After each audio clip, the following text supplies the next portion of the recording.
अब हम बात करेंगे अनदर सोर्स ऑफ एनर्जी के बारे में, जो कि है हमारा hydro power plant. Like thermal power plant, hydro power plant भी एक सेपरेट पावर प्लांट होता है जो कि हमें हेल्प करता है in the production of electricity. But इसमें we will use the power of water. The word hydro came from hydrated. हम बोलते हैं ना बी हाइड्रेटेड। हाइड्रेटेड का मतलब बी इक्विप्ड विथ वाटर। जो पावर या जो इलेक्ट्रिसिटी हम प्रोड्यूस करते हैं with the help of water, that comes under hydro power plant. Okay, so hydro power plant are the big plants that help in the production of electricity. जो hydro power plants होते हैं ये छोटे मोटे नहीं, ये बड़े पावर प्लांट होते हैं और इनके एस्टेब्लिशमेंट के लिए भी हमें एक लार्ज एरिया रिक्वायर्ड होता है। ऐसे एरिया जहां पे वाटर का फ्लो अच्छा हो और उसकी जो लोकेशन है वो भी एक्यूरेट हो। Accurate means in all the terms कि उसके आसपास कोई रेजिडेंशियल स्पेस ना हो या फिर उसके आसपास कोई ऐसा हैबिटेट ना हो जिसको हार्म हो सकता है उस हाइड्रो पावर प्लांट के एस्टेब्लिशमेंट की वजह से। ऐसी आइडल लोकेशन पे we will construct hydro power plants in order to produce electricity.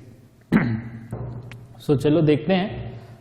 Hydro power plant converts the potential energy of falling water into electricity.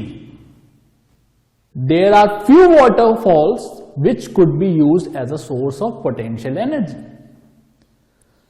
हमारा जो हाइड्रो पावर प्लांट है, हमने ये तो पता कर लिया हाइड्रो पावर प्लांट बेसिकली हमें हेल्प करता है in the production of electricity by using water flow. पर ये जो वाटर का फ्लो है ये कहां पे बेसिकली कहां से आता है या हम कहां पे हम अपना hydro power plant basically establish करें ताकि हम वो प्रोडक्शन ऑफ इलेक्ट्रिसिटी प्रॉपरली कर पाए। जितने भी हमारे वाटरफॉल्स होते हैं, वाटरफॉल्स अगर मैं आपको बताऊं तो एक लेमन लैंग्वेज में हम बोल सकते हैं झरना। ऐसे जितने भी वाटरफॉल या झरने होते हैं जहां पे से वाटर एक पर्टिकुलर हाइट से काफी स्पीड में फॉल करता है और वहां पे एक हाइड्रो पावर प्लांट स्टैब्लिश करने की लोकेशन भी अगर आइडल है तो उन्हीं जगहों पे हम हाइड्रो पावर प्लांट स्टैब्लिश कर सकते हैं। और ऐसे जो यू कैन से स्पॉट्स हम कह सकते हैं वो काफी फ्यू हैं ऑन दिस अर्थ जहां पे दोनों कंडीशन पॉजिटिव हो। ये एक तो कि वाटरफॉल हो जहां पे एक high speed flow of water हमें मिले, दूसरा उसके आसपास की जो हैबिटेट और नेचुरल कंडीशन हो वो आइडल हो for the establishment of this hydro power plant. इन दो कंडीशन के ट्रू होने पर ही we will construct a hydro power plant. अगर इनमें से एक भी कंडीशन हमारी फॉल्स हो जाती है, फॉर एग्जाम्पल अगर हाइड्रो पावर प्लांट स्टैब्लिश करने के लिए सिचुएशन आइडल है या लोकेशन आइडल है तो वाटर फ्लो आइडल नहीं है, या फिर वाटर का फ्लो आइडल है बट हाइड्रो पावर प्लांट वहां हम सेटअप नहीं कर सकते, तो तब भी कंडीशन हमारी वॉइड हो जाएगी। इन दो कंडीशन में से अगर कोई भी कंडीशन हमारी वॉइड हो जाती है तो we can't set up a hydro power plant in that area. और अर्थ पे ये बहुत ही ज्यादा कम स्पॉट्स हैं जहां पे ये दोनों कंडीशन आइडल कंडीशन ट्रू होती हैं। That's the first point. अब जो वाटर हाइट से फॉल करता है या झरने से फॉल करता है, अब क्वेश्चन राइज होता है हम उसी के पास हाइड्रो पावर प्लांट क्यों सेटअप करते हैं। उसका एक रीजन है कि जो वाटर हाइट से फॉल करता है उसके पास जब वो हाइट पे होता है वाटर तो उसके पास अपनी एक स्टोर्ड पोटेंशियल एनर्जी होती है। क्या होती है? एक पोटेंशियल एनर्जी होती है। और जब वाटर एक हाइट से फ्लो करके जब नीचे आता है और नॉर्मली फ्लो करता है तब वो पोटेंशियल एनर्जी हमारी काइनेटिक एनर्जी में कन्वर्ट हो जाती है। जो हमारा हाइड्रो पावर प्लांट है ये वाटर की पोटेंशियल एनर्जी को लेके उसके जो काइनेटिक एनर्जी में कन्वर्ट होने की साइकिल है उसके बीच में एक्ट करता है। वो वाटर की पोटेंशियल एनर्जी यूज करके जब वो फॉल होता है नीचे, जब वो काइनेटिक एनर्जी में कन्वर्ट होता है, तो उस एनर्जी को यूटिलाइज करके जो जनरेटर है उसको रोटेट करने में, उसके बेसिकली जो प्रोपेलर्स हैं उसको रोटेट करने में यूटिलाइज करता है, ताकि जो प्रोपेलर रोटेट करेंगे तो जो मैकेनिकल एनर्जी जनरेट होगी वो जनरेटर के अंदर जाके उसको इलेक्ट्रिकल एनर्जी में कन्वर्ट कर सके। So this is a ideal hydro power plant. Okay, so thus dams made to exploit hydropower। Okay, so जितने भी बड़े बड़े रिजर्वेयर्स होते हैं या वाटरफॉल्स होते हैं उनके नियर हम डैम्स स्टैब्लिश करते हैं। तो डैम का जो पर्पस होता है वो क्या होता है कि वो जो वाटर का फ्लो है वो एक तरीके से ऑब्स्ट्रक्ट करता है या रेस्ट्रिक्ट करता है और उस वाटर को एक नैरो स्पेस में से फ्लो करवाता है, ताकि जब उस नैरो एक लार्ज अमाउंट ऑफ वाटर है, फॉर एग्जाम्पल एक कंटेनर है हमारे पास यहां पे जो कि फुली फिल्ड है वाटर से, यहां पे अगर मैं इस पे एक छोटा सा स्पॉट क्रिएट कर दूं यहां पे, तो जो वाटर यहां से फॉल होगा वो काफी हाई स्पीड में होगा क्योंकि कंटेनर फुली स्टोर्ड है वाटर से। यही कुछ केस डैम के साथ भी होता है। उसमें यह होता है बेसिकली कि डैम एक लार्ज अमाउंट ऑफ वाटर को के फ्लो को ऑब्स्ट्रक्ट या रेस्ट्रिक्ट कर देता है। तो उस फ्लो को रेस्ट्रिक्ट करने के बाद हम उसमें से एक पर्टिकुलर स्पेस में से, उस डैम में से एक पर्टिकुलर स्पेस क्रिएट करते हैं जहां से वो वाटर फ्लो कर सके। अब वो स्पेस जो होता है वो बहुत नैरो होता है, तो उस नैरो स्पेस में से जब वो जो वाटर हमने जिसका फ्लो को रेस्ट्रिक्ट किया है या ऑब्स्ट्रक्ट किया है, तो वो वाटर काफी हाई स्पीड में बाहर निकलता है। तो इसी फ्लो ऑफ वाटर को जो कि इस नैरो स्पेस में से ऑफ डैम के बाहर निकलता है, इसी फ्लो ऑफ वाटर को यूटिलाइज करके we utilize it in rotating the blades of the rotator. Okay, अब जब वो ब्लेड्स रोटेट होते हैं वो rotator it's connected to a generator, तो जो मैकेनिकल एनर्जी होती है रोटेटर की वो हमारी कन्वर्ट हो जाती है into the electrical energy with the help of a generator. So, in order to produce hydroelectricity, high-rise dams are constructed on the rivers to obstruct the flow of water and thereby collect the water in large reservoirs. So, ये एक मैंने आपको एक idea दिया कि how exactly a hydro power plants works. Okay, so this is about a overview of hydro power plant. Okay.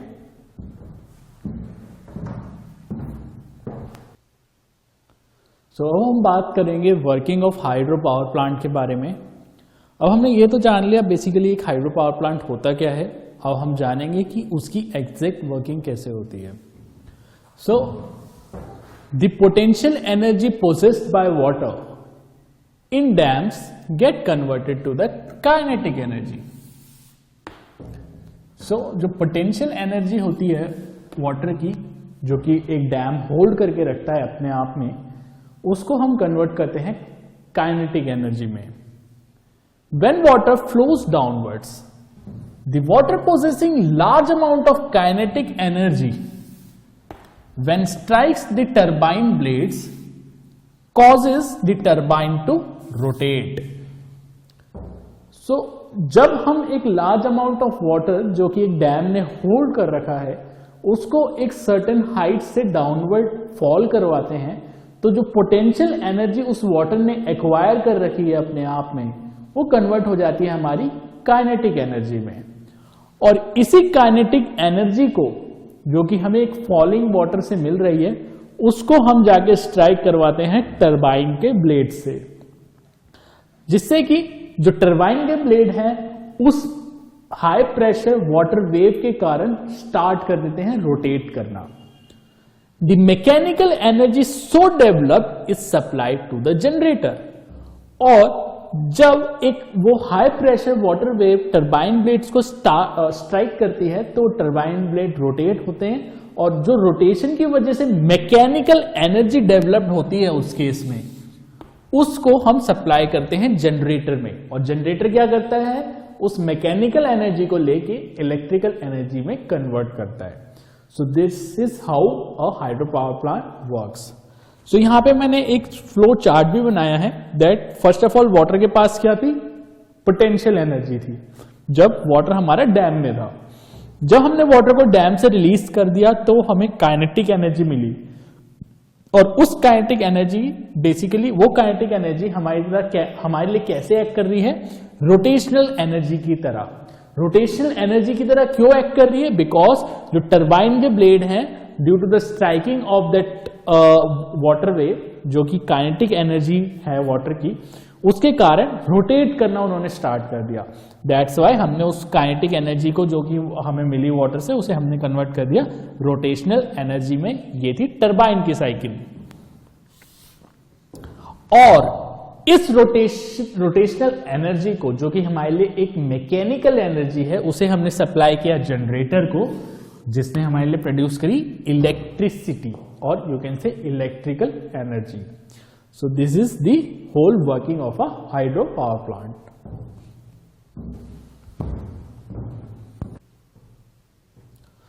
So this is the diagram of hydro power plant. यहां पे मैंने एक हाइड्रो पावर प्लांट का diagram draw किया है, जिसमें कि हमारा यहाँ पे है रिजर्वेयर।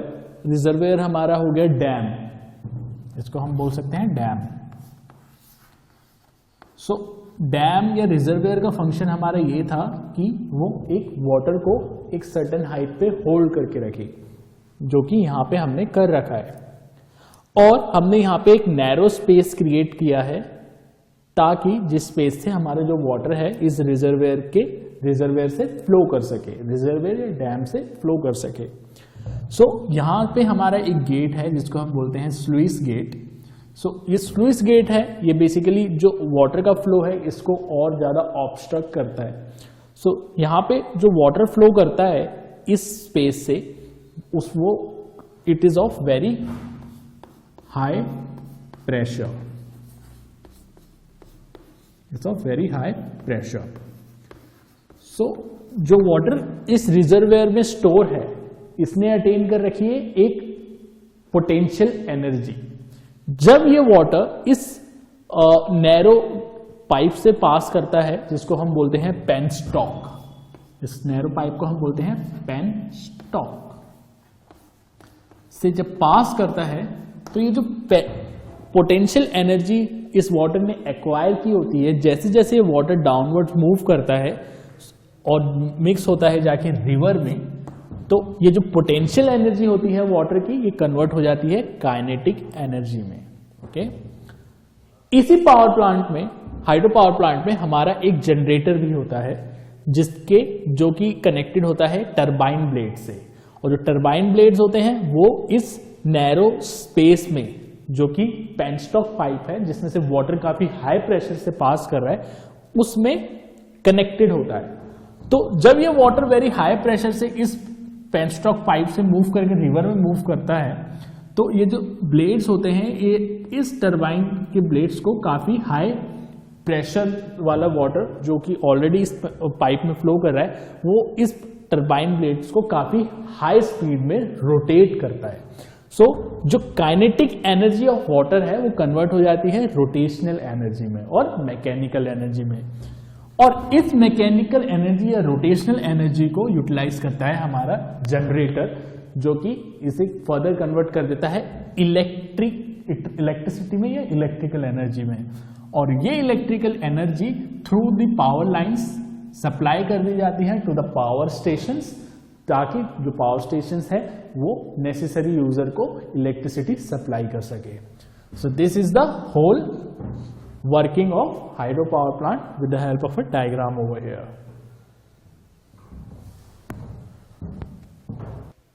So अब हम बात करेंगे advantages of having hydropower plant as a source of energy. So जो first advantage है, जो कि major advantage है, वो ये है, the major benefit of having a hydropower plant is that it provide power without burning of fossil fuel. कि जो पावर हम हाइड्रो पावर प्लांट से हमें मिलती है वो हमें without burning of fossil fuel से मिलती है। और फॉसिल फ्यूल हमारा एक non renewable source of energy है। So it is a good source of replacing fossil fuel as a source of energy in the production of electricity. So that's the first major advantage. Second advantage की हम बात करें वो है कि hydro energy provided by water is free of pollutant. जो hydro energy हमें water provide करता है वो फ्री ऑफ पॉल्यूटेंट्स होती है, like carbon dioxide, CO2, sulphur,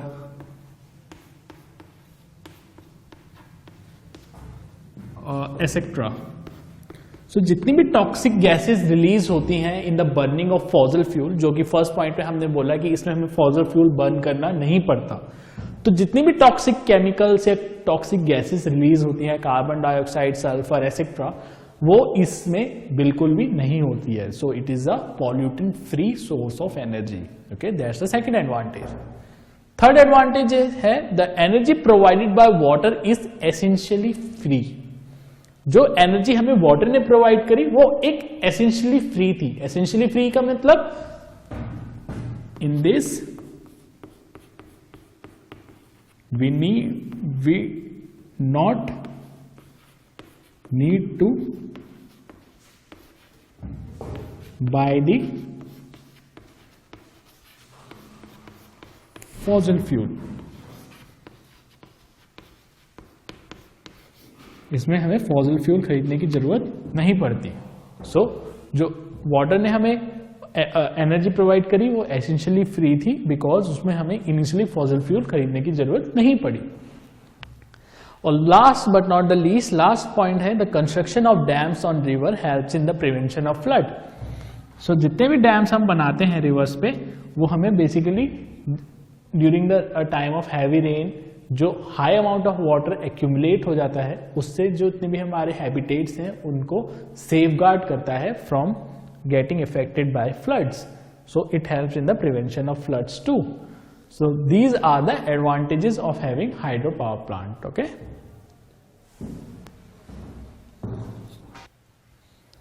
अब हम बात करेंगे disadvantages of hydro power plants के बारे में कि क्या डिसएडवांटेजेस हैं of constructing a hydro power plant. So जो पहली डिसएडवांटेज है वो कहती है that hydro energy is not totally reliable. जो हमारी हाइड्रो एनर्जी होती है उस पर हम टोटली रिलाई नहीं कर सकते हैं. ऐसा क्यों?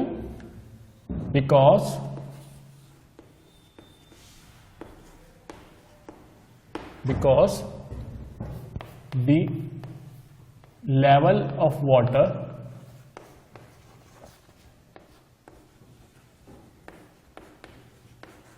इन डैम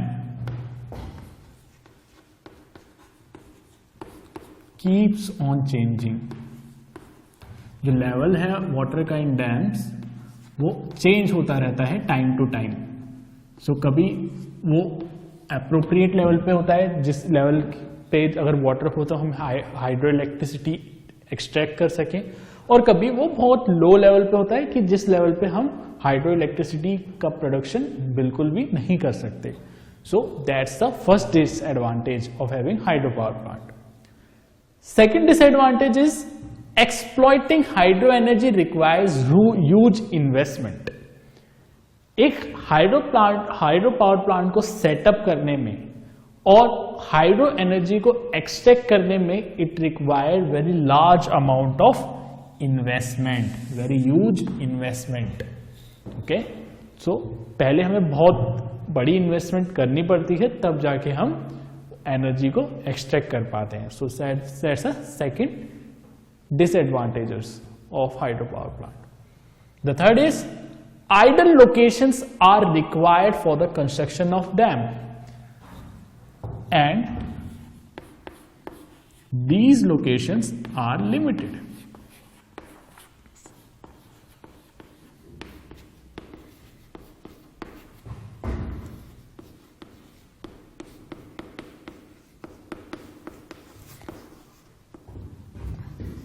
एक हाइड्रो पावर प्लांट को सेटअप करने के लिए हमें एक आइडल लोकेशन की जरूरत पड़ती है. आइडल लोकेशन मींस एक लार्ज एरिया रिक्वायर्ड होता है जिसके पास एक रिजर्वायर का कंस्ट्रक्शन पॉसिबल हो ताकि जो वाटरफॉल हो उस फॉलिंग वाटर से हम हाइड्रो इलेक्ट्रिसिटी का प्रोडक्शन कर सके।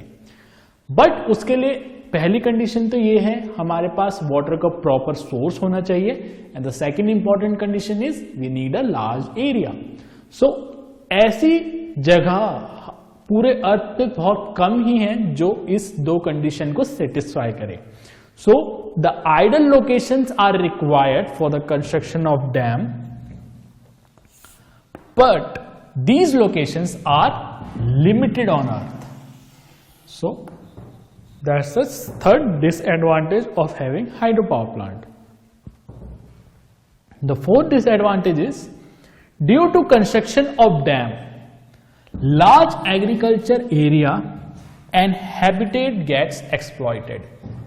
एक लार्ज एरिया में हम डैम जब कंस्ट्रक्ट करते हैं तो एक लार्ज एरिया ऑफ लैंड जो मे बी एग्रीकल्चर लैंड हो सकता है हमारा, या एक ऐसा लैंड हो सकता है जिसपे ऑलरेडी कोई हैबिटेशन सरवाइव कर रही हो।